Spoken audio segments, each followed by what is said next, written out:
La Bible dit, dès que Jésus fut baptisé, le ciel s'ouvrit.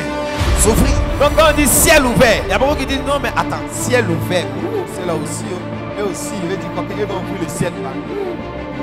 On va ouvrir le ciel. Amen. Si tu me dis amen, tu es le premier à avoir ton ciel ouvert.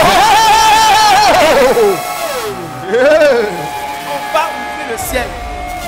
La Bible dit dès que Jésus fut baptisé, le ciel s'ouvrit. Dis Seigneur, ouvre mon ciel. Seigneur, ouvre mon ciel. Je ne sais pas ce que cette parole fait dans ton esprit. Je sais que j'ai besoin d'un ciel ouvert. Amen. Dis j'ai besoin d'un ciel ouvert. J'ai besoin d'un ciel ouvert. Écoute-moi, Jésus naît en Israël et puis il grandit en Israël. Oui. Son père était charpentier, c'est-à-dire quelqu'un qui monte sur les toitures pour placer le toit des maisons. Amen. Amen.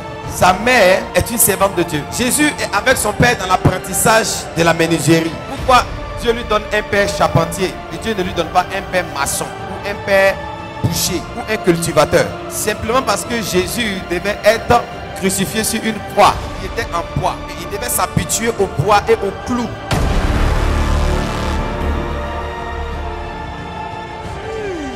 Alléluia. Amen. Donc il devait s'habituer déjà aux pointes, au marteau, au bois, au clou. Parce qu'il devait être cloué.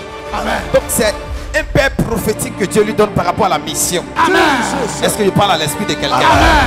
Le charpentier Joseph a préparé Jésus par rapport à sa mission à la croix. Amen.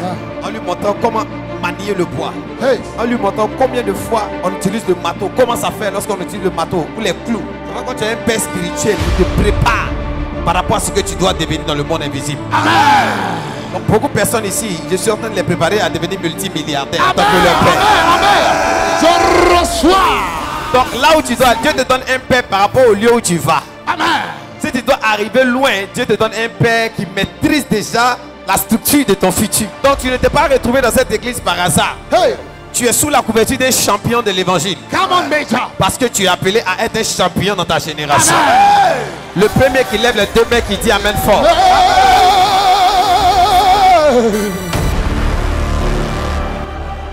Jésus naît, il grandit jusqu'à il a 30 ans. Quelqu'un dit avec moi 30 ans. 30 ans. 30 ans, c'est l'âge de la maturité. Amen. C'est l'âge d'un fils responsable. Où on espère qu'arrivé à cet âge-là, au moins tu peux commencer à être indépendant. Amen. Je prie que tu sois indépendant au nom de Jésus. Amen. Toute personne qui est arrivée à l'âge de la maturité et qui n'est pas encore indépendant et qui dort encore chez les gens, avant dimanche, tu déménages au nom de Jésus.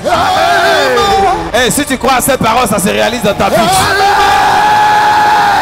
Donc la Bible dit Jésus va grandir jusqu'à l'âge de 30 ans. Personne n'avait entendu parler de lui. Est-ce que tu peux estimer que quelqu'un qui est le fils de Dieu, il grandit jusqu'à il a 30 ans, on ne le connaît pas. Il n'a pas fait d'œuvre exceptionnelle qui tape à l'œil. Pourquoi on parle de lui dans la cité? Jusqu'au jour où il y a eu une conjugation spirituelle sur sa destinée. Hey! La Bible dit il est entré dans l'eau. Jean-Baptiste l'a pris et il l'a mis dans l'eau. Il a immergé complètement. La Bible dit qu'il est sorti de l'eau, le ciel s'ouvrit.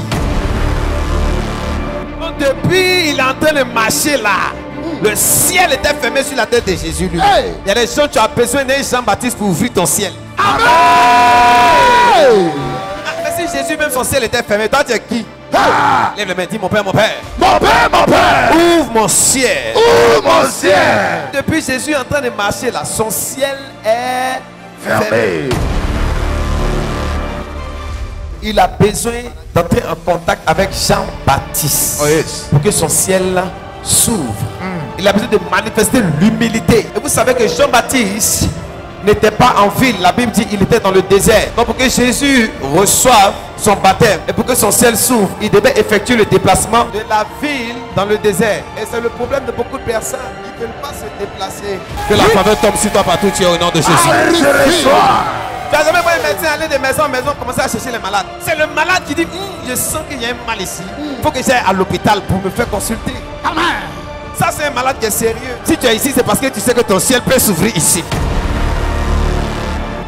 Donc la Bible dit Jésus va quitter la ville pour aller dans le désert à la rencontre de Jean-Baptiste. Et quand il rencontre Jean-Baptiste, il va ignorer son titre de fils de Dieu. Hey! Ton problème là, c'est ça. Le problème qui fait que beaucoup de personnes échouent là, c'est parce que quand ils arrivent devant Jean-Baptiste, ils ont leur titre de fils de Dieu puis ils veulent être baptisés. Jean-Baptiste même a dit à Jésus, non, je ne vais pas te baptiser. Jésus dit, non, on va faire comme ça.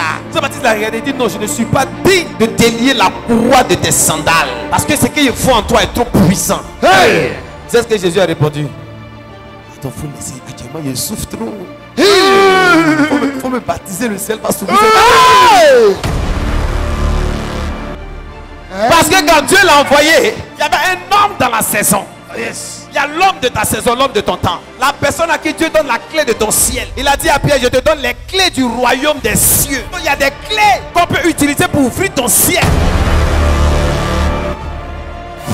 Ça, ce sont des secrets et des profondeurs qu'un homme ordinaire ne peut pas t'enseigner. Si tu me dis amen, faut la grâce de localise. Dieu ne descendra jamais du ciel pour ouvrir ton ciel. Il passera toujours par un prophète et par un homme qui l'a choisi. Tu veux pas, c'est comme ça Dieu travaille et c'est comme ça Dieu fonctionne. Il faut quelqu'un pour allumer ta bougie. Écoute-moi très bien. Je vous l'ai dit et je le répète. Le peuple d'Israël pleurait en Égypte. Mais quand Dieu voulait les délivrer, il est descendu où Moïse était dans le désert. C'est là-bas qu'il est descendu. Et il est rentré en Moïse pour venir délivrer Israël. Donc si ta délivrance, tu attends ça va venir du ciel. Il faut t'asseoir, pas aller attendre encore. Tu n'as pas fini d'attendre. Tu dois localiser le Jean-Baptiste de ton temps et de ta génération.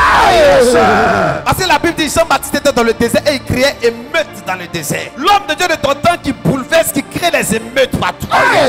C'est lui le Jean-Baptiste de ton temps. C'est lui qui peut parler sur ta destinée et ton ciel va s'ouvrir. Chacun a son étoile. Chacun a la dimension dans laquelle il doit arriver. Il y a des gens, les papas et instituteurs, eux, ils sont devenus chefs d'État. Yes, sir. De quoi tu parles? Dieu te connecte aux personnes qui doivent parler sur ta vie pour que tu arrives là où tu dois arriver. Beaucoup de personnes sont ici. Vous êtes connectés par rapport à là où vous devez arriver. C'est par rapport à là où tu vas que Dieu te connecte. Il y a deux catégories de pères sur la terre. Amen. Il y a des pères irresponsables.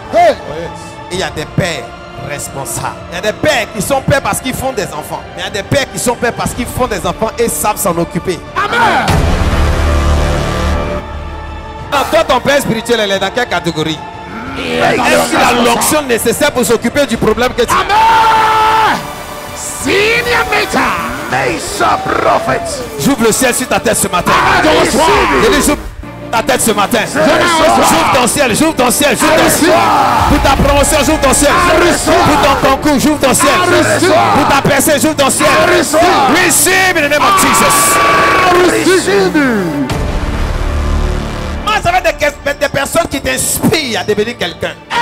Des personnes qui t'inspirent à changer de dimension. Amen. Jésus a vu que Jean-Baptiste là, il devait arriver auprès de Jean-Baptiste pour que son ciel s'ouvre.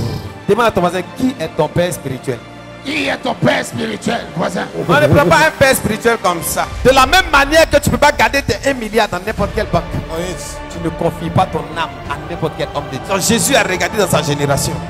Il a vu que c'était Jean-Baptiste. Il pouvait ouvrir son ciel. Parce qu'il était témoin de ce que Jean-Baptiste faisait dans sa génération. Et il y a des gens qui prennent le temps. Ils attendent d'avoir problème avant de venir pour que le ciel soit ouvert.